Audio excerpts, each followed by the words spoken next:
Good morning మ్యాగజైన్కి స్వాగతం. ప్రముఖ దినపత్రికలు వస్తున్న వార్తల వెనకాల జరుగుతున్న పరిణామాలు చూద్దాం.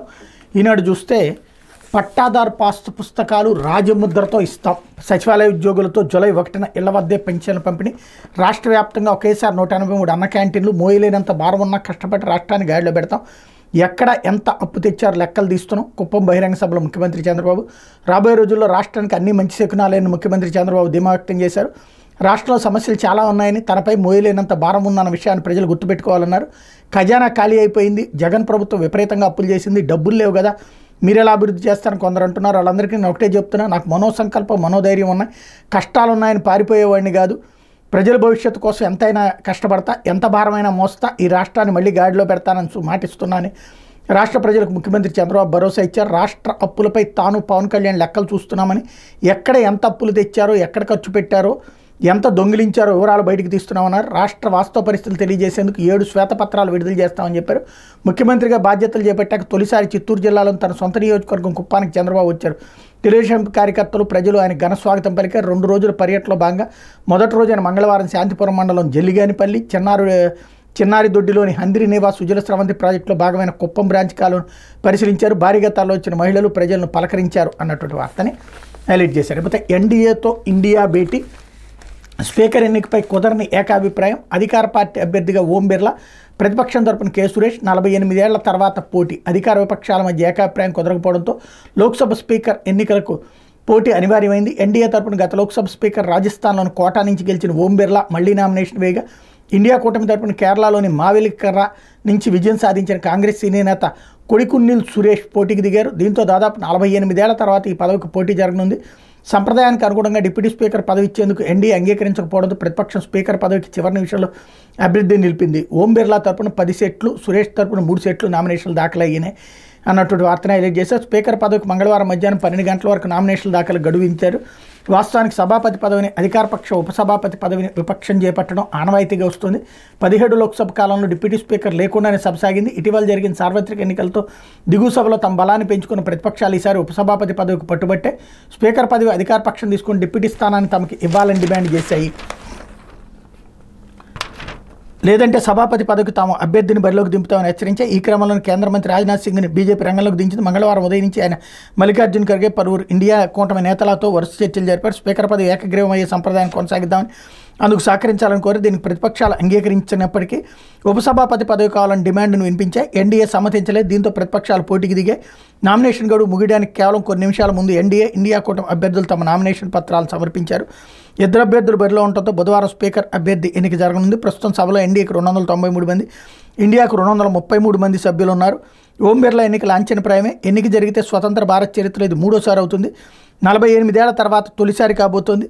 ఓటింగ్లో డివిజన్కి విపక్షం పట్టుబడితే సభ్యులకు స్లిప్పులను పంపిణీ చేస్తారు. సభ్యులకు సీట్లు కేటాయించకపోవడం, ఎలక్ట్రానిక్ ఓటింగ్ వ్యవస్థ పనిచేయకపోవడంతో మాన్యువల్గా ఓటింగ్ నిర్వహించాల్సి ఉంటుంది. 1925-46 మధ్య అయితే 6 సార్లు జరిగింది.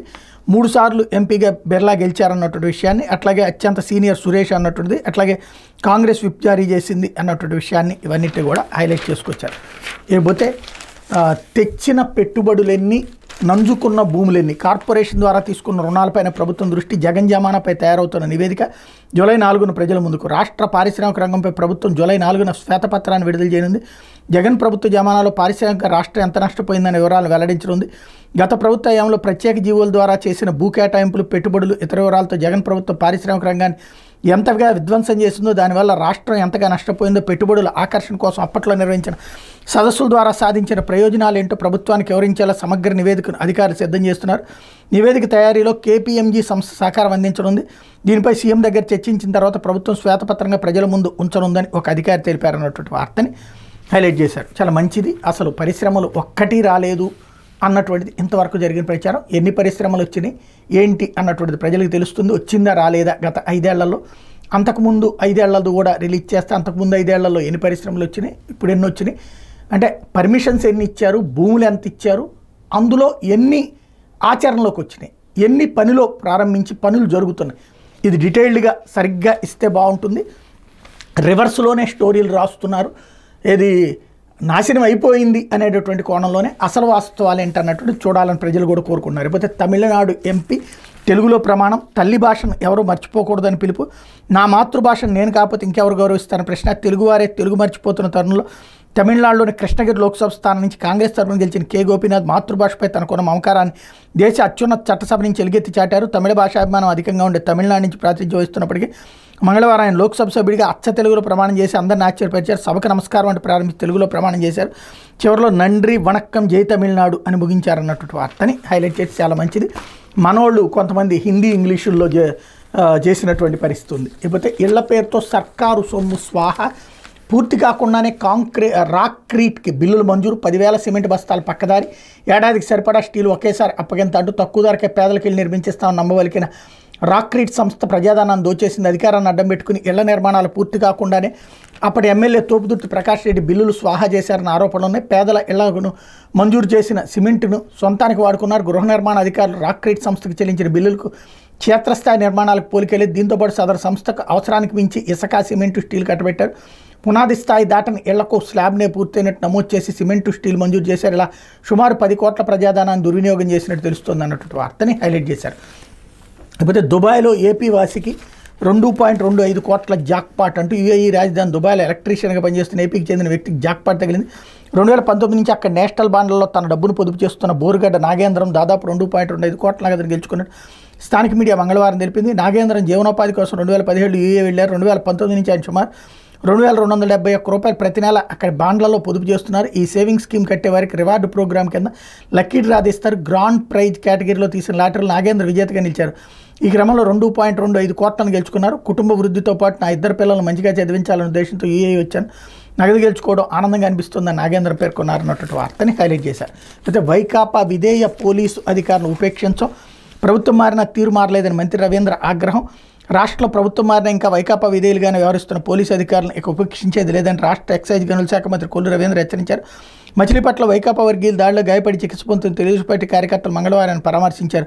ఈ సందర్భంగా పోలీసులు తీర్పుపై మండిపడ్డారు. ఎన్నికల నోటిఫికేషన్ విడుదలకు ముందు నుంచి నేటి వరకు అప్పటి ఎమ్మెల్యే పేర్నాని ఆయన కుమారుడు కిట్టూల అనుచరగణమైన గంజాయి బ్యాచ్ దాడులకు పాల్పడిన వాళ్ళకి పోలీసులు కొమ్ముగాయడు పరిపాటిగా మారిందని ఆగ్రహం వ్యక్తం చేశారు. మచిలీపట్నం బలరామునిపేటకు చెందినటువంటి గంజాయి బ్యాచ్ మహిళలపై ఇష్టానుసారం దాడి చేయడం దారుణం అన్నారు. దాడి అనంతరం నిందితులైన చక్రపాణి, రవి, దుర్గారావు అక్కడే తాగుతూ కూర్చున్న పోలీసులు వారిపై చర్యలు ఎందుకు తీసుకోలేదో చెప్పాలన్నారు. 20 కేసుల్లో నిందితుడిగా ఉన్న వ్యక్తి పైన ఉన్న రౌడీ షీట్ని పేరుని ఒత్తిడితో ఎందుకు తొలగించాల్సి వచ్చిందని మంత్రి కొల్లు రవీంద్ర ప్రశ్నించారన్నటువంటి వార్తను హైలైట్ చేస్తే చాలా మంచి విషయం. ఈ విషయంలో సంబంధిత అధికారుల మీద చర్య తీసుకోవాలి. అట్లాంటి వాళ్ళ మీద ఉండేటటువంటి కేసుల్ని ఎట్టి పరిస్థితుల్లో కూడా వదలాల్సినటువంటి అవసరం లేదు. ఇకపోతే సాక్షి ప్రజల గొంతుని గుర్తించండి అంటూ స్పీకర్ అయ్యన్న పాత్రుడికి వైఎస్ జగన్మోహన్ రెడ్డి లేఖ. ప్రజా సమస్యలను సభలో ప్రస్తావించేందుకు వైఎస్ఆర్సీపీని ప్రధాన ప్రతిపక్షంగా గుర్తించాలి. చట్టబద్ధంగా గుర్తింపుతో హక్కులు తగినంత సమయం లభిస్తాయి. విపక్షంలో ఎవరికి ఎక్కువ సీట్లు ఉంటే వారికే ప్రతిపక్ష హోదా. చట్టంలో దీన్ని స్పష్టంగా నిర్వచించారు. ప్రధాన ప్రతిపక్ష హోదా ఇవ్వాలంటే 10% సీట్లు ఉండాలని చట్టంలో ఎక్కడా లేదు. నాడు ఉపేంద్ర, పీజీఆర్ విషయంలో ఇదే జరిగింది. మంత్రుల తర్వాత నాతో ప్రమాణం చేయించడం సంప్రదాయాలకు విరుద్ధం. ప్రధాన ప్రతిపక్ష నాయకుడికి గుర్తింపు ఇవ్వకూడదని ముందుగానే నిర్ణయించారా? శాసనసభలో మేము గొంతు విప్పే అవకాశం కనిపించడం లేదన్నటువంటి వార్తను హైలైట్ చేశారు. లేకపోతే ఏపీలో ఆ ఛానళ్ల ప్రసారాలు వెంటనే పునరుద్ధరించండి. సాక్షి సహా పలు ఛానళ్ల ప్రసారం నిలిపివేతపై కేబుల్ ఆపరేటర్లకు ఢిల్లీ హైకోర్టు ఆదేశం. ఏపీలో నిలిపివేసిన ఛానళ్ల ప్రసారాలు తక్షణమే పునరుద్ధరించాలని ఢిల్లీ హైకోర్టు ఆదేశించింది. జూన్ 6 నుంచి సాక్షి, టీవీ9, ఎన్టీవీ, 10 ప్రసారం నిలిపివేయడానికి సవాల్ చేస్తూ దాఖలు చేసిన పిటిషన్లను జస్టిస్ మినీ పుష్కరణ మంగళవారం విచారించారు. ఆ ఛానళ్లను పునరుద్ధరించాలని కేబుల్ ఆపరేటర్లను ఆదేశించారన్నటువంటి వార్తని హైలైట్ చేశారు. అయితే మా ఆస్తుల్నే అమ్ముకుంటున్నాం. హైకోర్టుకు విశాఖ ఉక్కు యాజమాన్య నివేదన. ఇప్పటికే బిడ్డర్లు కొంత మొత్తం చెల్లించారు. స్టేటస్ కో వల్ల విక్రయాల ప్రక్రియ ఆగిపోయింది. ఉత్తర్వులు సవరించాలని అభ్యర్థన. కౌంటర్లు దాఖలు చేయాలని పిటిషనర్లు కేంద్రానికి కోర్టు ఆదేశం. విచారణ వచ్చే వారానికి వాయిదా. విశాఖ స్టీల్ ప్లాంట్ని అమ్మడం లేదు, మా పెట్టుబడులు మాత్రం ఉపసంహరిస్తున్నామన్న కేంద్రం అన్నట్టు వార్తని హైలైట్ చేశారు. లేకపోతే పెట్టుబడి గండం. అప్పు పుట్టక సర్కారు సాయం కోసం రైతన్న ఎదురుచూపులు. ఏటా 20,000 ఇస్తామని మేనిఫెస్టోలో కూటమి హామీ. రైతు భరోసాను అన్నదాత సుఖీభావుగా మార్చడం మినహా సాయం ఏది? అన్నదాతకు తొలి విడత సాయం ఎప్పుడు ఇస్తారో చెప్పలేని దుస్థితి. సాగు ఖర్చుల కోసం వడ్డీ వ్యాపారుల చుట్టూ రైతన్నుల ప్రదక్షిణాలు. నాడు హామీ కంటే మిన్నగా పెట్టుబడి సాయం అందించిన జగన్ ఏటా సగటున 51.5 లక్షల మందికి 13,500 రూపాయలు చొప్పున సాయం జమ. భూ యజమానులతో పాటు అటవీ, దేవాదాయ, కౌలు రైతులకు సాయం అన్నటువంటి వార్తని హైలైట్ చేశారు. లేకపోతే జగన్ వ్యక్తిత్వ హననమే లక్ష్యం. చంద్రబాబు, లోకేష్ ఫేక్ న్యూస్ ఫ్యాక్టరీలు నడుపుతున్నారు. జగన్ భద్రతపై అసత్య కథనాలు ప్రచురిస్తున్నారు. ఇచ్చిన హామీల నుంచి ప్రజల దృష్టి మళ్లించేందుకే ఇదంతా. బాబుతో పాటు లోకేష్, బ్రాహ్మణి, దేవాంశ్, భువనేశ్వర్కి భద్రత ఇవ్వలేదా? హైదరాబాద్లోని బాబు ఇంట్లో ఏమున్నాయో ఫోటోలు విడుదల చేయగలరా? మీడియాకు ఆ ఇంటిని చూపించగలరా? ఉండవల్లో కరకట్ట ఇంటికి 100 కోట్లు ఖర్చు చేయలేదా? వైఎస్ఆర్సీపీ నేత పేర్ని నాని ధ్వజం అన్నటువంటి వార్తని హైలైట్ చేశారు. లేకపోతే అప్పులు మొదలు 2000 కోట్లతో చంద్రబాబు ప్రభుత్వం బోని. రాష్ట్ర ప్రభుత్వం మంగళవారం 2000 కోట్లు అప్పు చేసింది. 1000 కోట్లను 11 ఏళ్ల కాల వ్యవధితో 7.34% వడ్డీకి అప్పు చేసింది. మరో 1000 కోట్లను 20 ఏళ్ల కాల వ్యవధితో 7.31% వడ్డీకి అప్పు చేసింది. రాష్ట్ర ప్రభుత్వ సెక్యూరిటీలకు ఆర్బీఐ వేల నిర్వహించడం ద్వారా ఈ 2000 కోట్ల రూపాయల అప్పును సమీకరించింది అన్నటువంటి వార్తని హైలైట్ చేశారు. ఇంతకాలం ఈనాడు, ఆంధ్రజ్యోతి రాసుకొచ్చేయి రాష్ట్ర ప్రభుత్వం అప్పులు చేస్తోంది అన్నటువంటిది. ఇప్పుడు తెలుగుదేశం ప్రభుత్వం అధికారంలోకి వచ్చింది కాబట్టి సాక్షి రాస్తోంది. అప్పట్లో సాక్షి రాసేది కాదు. లేకపోతే కప్పం కడితేనే కింగ్ ఫిషర్ అంటూ నెలకు 1.5 కోటి, ఏడాదికి 18 కోట్లు కట్టాల్సిందే. కింగ్ ఫిషర్ బీర్ ఉత్పత్తి చేసే యూబీ కంపెనీకి తేల్చి చెప్పిన కూటమి ముఠ. మాకు లాభం ఉంటేనే లారీలు కదులుతాయి, మాకు కప్పం కడితేనే కింగ్ ఫిషర్ బీరు మార్కెట్లోకి వస్తుంది, లేదంటే అంతే సంగతులు అని పారిశ్రామికవేత్తలకు హెచ్చరికలు జారీ చేస్తుంది. టీడీపీ కూటమి ముఠ డీల్ సెట్ కాకపోతే కంపెనీలో ఒక్క లారీని రానివ్వం, పోనివ్వమని తెగేసి చెప్తోంది. దీంతో కింగ్ ఫిషర్ బీర్ని ఉత్పత్తి చేసే యునైటెడ్ బ్రూవరీస్ కంపెనీ అధికార పార్టీ దాష్టీకానికి బెంబేలెత్తుంది. శ్రీకాకుళం జిల్లాలో పారిశ్రామికవేత్తలను హడలెత్తిస్తున్న ఈ syndicate Etcherla BJP MLA Nadikurthi Eswara వర్గం తెర ముందు నడుపుతుంటే, తెర వెనక వ్యవసాయ శాఖ మంత్రి అచ్చెన్నాయుడు వర్గం చక్రం తిప్పుతోంది. నెలకు 1.5 కోట్లు చొప్పున ఏడాదికి 18 కోట్లు తమ కప్పం కింద కట్టాలని కంపెనీ కూటమి ప్రజాప్రతినిధులు హెచ్చరికలు జారీ చేస్తున్నారు. ఇందుకు యునైటెడ్ బ్రూవరీస్ సిద్ధంగా లేకపోవడంతో కింగ్ ఫిషర్ బీర్ ఉత్పత్తి మొదలు కావడం లేదు అంటూ మొన్నటి నుంచి ఈ వార్తను కంటిన్యూ చేస్తున్నారు. కంపెనీ ఇంతవరకు స్టేట్మెంట్ ఇవ్వలేదు, అది తప్పని. అదే సందర్భంలో తెలుగుదేశం, జనసేన, బీజేపీ కూటమి కూడా ఏం మాట్లాడలేదు, ఏంటనేది తేలాలి. లేకపోతే పొన్నవోలు భద్రత 4 వారాలు కొనసాగించండి రాష్ట్ర ప్రభుత్వానికి హైకోర్టు ఆదేశం. తదుపరి విచారణ 4 వారాలకు వాయిదా. కౌంటర్ దాఖలు చేయాలని ప్రభుత్వానికి ఆదేశం. మాజీ అదనపు అడ్వకేట్ జనరల్ పొన్నవేలు సుధాకర్ రెడ్డి కొన్న భద్రత 2+2ను మరో 4 వారాలు కొనసాగించాలని హైకోర్టు రాష్ట్ర ప్రభుత్వాన్ని మంగళవారం ఆదేశించింది. పూర్తి వివరాలతో కౌంటర్ దాఖలు చేయాలని ఆదేశించింది అన్నటువంటి వార్తను హైలైట్ చేశారు. లేకపోతే వాసుదేవరెడ్డి పిటిషన్ విచారించి తప్పుకున్న జస్టిస్ శ్రీనివాసరెడ్డి ఈ వ్యాజ్యాన్ని సీజే ముందుంచాలని రిజిస్ట్రీకి ఆదేశం. గురువారం విచారణకు వచ్చేలా చూడాలని స్పష్టీకరణ. ఈలోపు రక్షణ కల్పించాలని వాసుదేవరెడ్డి న్యాయవాది, ఎలాంటి రక్షణ కల్పించద్దని సిఐడి న్యాయవాది అన్నటువంటి వార్తని హైలైట్ చేశారు. లేకపోతే ప్రాణం తీసిన ఫైనాన్స్ అంటూ ప్రైవేట్ సంస్థల వేధింపులతో విజయవాడలో మహిళ ఆత్మహత్య. ఏజెంట్లు తరచూ ఇంటికి వచ్చి బెదిరించడంతో మనస్తాపంతో వారి ముందే ఉరేసుకున్న బాధితురాలు. ఆర్థిక ఇబ్బందులను తట్టుకోలేక ప్రైవేట్ ఫైనాన్స్ సంస్థ నుంచి తీసుకున్న రుణం ఓ మహిళ పాలిట మృత్యుపాశమైంది. అధిక వడ్డీలు చెల్లించలేక ఫైనాన్స్ ఏజెంట్ల వేధింపులు భరించలేక తనువు చాలించింది. మంగళవారం విజయవాడలో విషాదం చోటు చేసుకుంది. విజయవాడ వాంబే కాలనీకి చెందిన అల్లంపల్లి మస్తానమ్మ అలియాస్ మాధవి 44 ఏళ్ళు పండ్ల వ్యాపారం చేసుకుని జీవనం సాగిస్తుంది.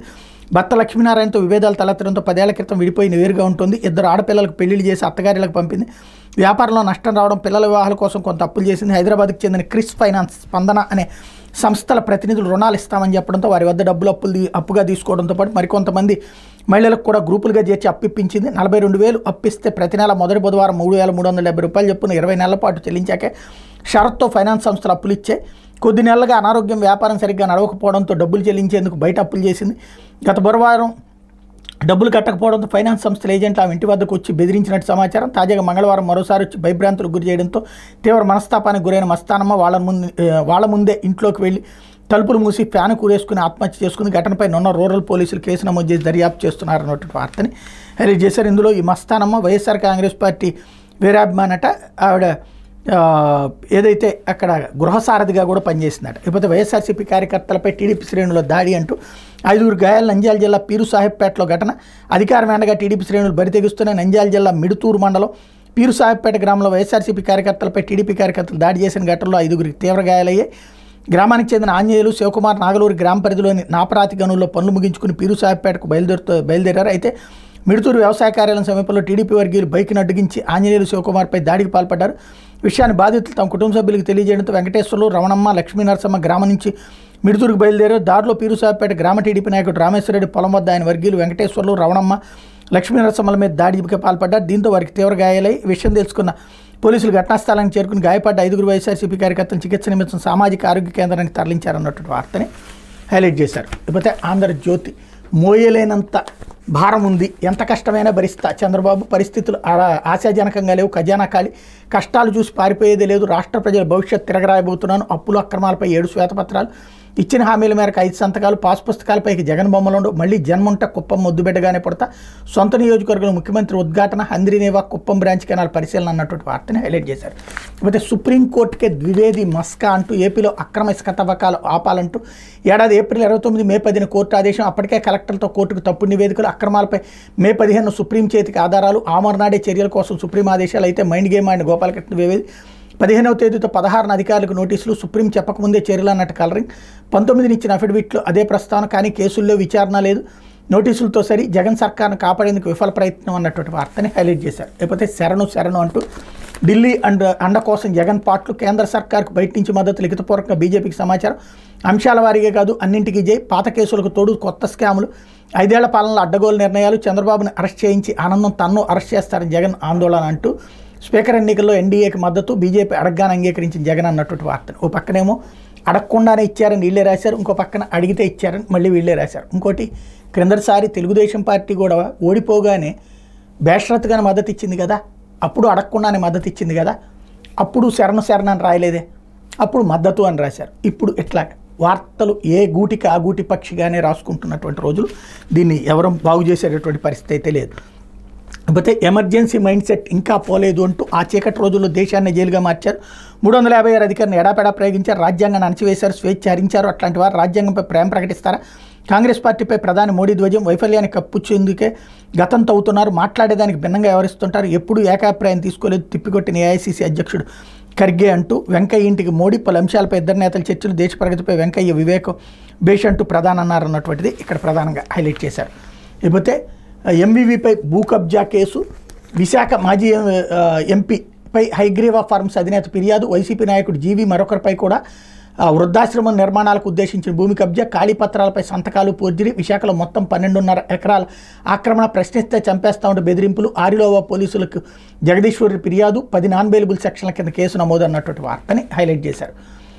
అమరావతిలో పెట్టుబడులకు సిద్ధం అంటూ సిఆర్డీఏ కమిషనర్తో ఆస్ట్రేలియా కాన్సులేట్ బృందం చర్చలు, కూటమి ప్రభుత్వం అధికారులకు రావడంతో అమరావతిలో పారిశ్రామిక వాణిజ్య పెట్టుబడులకు మార్గం సుగమం అవుతుంది. ప్రపంచవ్యాప్తంగా పలు దేశాలు అమరావతిలో పెట్టుబడులు పెట్టేందుకు ఆసక్తి చూపిస్తున్నాయి. తాజాగా ఆస్ట్రేలియా కాన్సులేట్ జనరల్ సెలై జాకీ నేతృత్వంలో ప్రతినిధి బృందం అమరావతిలో పారిశ్రామిక వాణిజ్య పెట్టుబడుల అంశంపై దృష్టి సారించింది అన్నటువంటి వార్తని హైలైట్ చేశారు. అలాగే సభలో హుందాగా ప్రవర్తిద్దాం అంటూ మన నడవడిక చర్చించే విధానం మన్ననలు పొందాలంటే పవన్ కళ్యాణ్ స్టేట్మెంట్. మనపై ప్రజలు ఎన్నో ఆశలు ఆకాంక్షలతో ఉన్నారు. పార్టీ అభ్యర్థులను భారీ మెజార్టీలతో 100% స్ట్రైక్ రేట్తో గెలిపించి శాసనసభకు పంపించారు. వారి ఆశలు ఆకాంక్షలను సభలో ప్రతిఫలింపజేద్దామని జనసేన పార్టీ అధ్యక్షుడు ముఖ్యమంత్రి పవన్ కళ్యాణ్ నిర్దేశించారన్నటువంటి వార్తని హైలైట్ చేశారు. ఇది దినపత్రికలో వచ్చిన వార్తలు వెనకాల జరుగుతున్న పరిణామాలు.